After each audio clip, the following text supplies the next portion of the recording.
Mango season കഴിയാറായപ്പോഴാണ് എനിക്ക് കുറച്ച് ഞാവൽ ഫ്രൂട്ട് കിട്ടിയത്. അതുകൊണ്ട് തന്നെ വളരെ വലിയ വലിയ വെള്ളമൊക്കെ കയറിയിട്ട് കുറച്ച് വലിയൊരു ഞാവൽ കുറച്ച് ഫ്രൂട്ട്സാണ് കിട്ടിയത്. അപ്പോൾ അതിൻ്റെ കുരുവൊക്കെ കളഞ്ഞ് ഞാൻ നല്ല വൃത്തിയായിട്ട് സൂപ്പറായിട്ട് ഞാനൊന്ന് എടുത്തു മാറ്റി. അതിനകത്ത് കുറച്ച് പാലൊഴിച്ചു, അതിനുശേഷം ഹണി ഒഴിച്ചു, അതിനുശേഷം യോഗട്ട് ഇട്ടു. മിൽക്ക് മിസ്റ്റിൻ്റെ യോഗട്ടാണ് ഞാൻ ഇട്ടിരിക്കുന്നത്. അതിനുശേഷം ഇതെല്ലാം കൂടി ഞാൻ നല്ല വൃത്തിയായിട്ടൊന്ന് അടിച്ചെടുത്തു.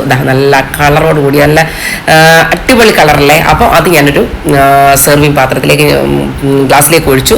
ആദ്യം ഒഴിക്കുമ്പോൾ അതിനകത്ത് കുറച്ച് പാലൊഴിച്ചു. അത് കഴിഞ്ഞിട്ട് ഞാൻ ഈ അടിച്ചു വെച്ചത് ഒഴിച്ചു. അതിനുശേഷം ഞാൻ യോഗട്ട് ഇട്ടു. എന്നിട്ട് പിന്നെ ഞാൻ അതിൻ്റെ മുകളിൽ ഹണിയൊക്കെ ഇട്ട് പിന്നെ എല്ലാം നമ്മൾ എടുത്തു വെച്ചിരിക്കുന്ന ഡ്രൈ ഫ്രൂട്ട്സും കുറച്ച് ബദാമും എല്ലാം കൂടി അതിൻ്റെ മുകളിലിട്ട് നല്ല സൂപ്പറായിട്ട് നല്ല ഡെക്കറേറ്റ് ചെയ്തു.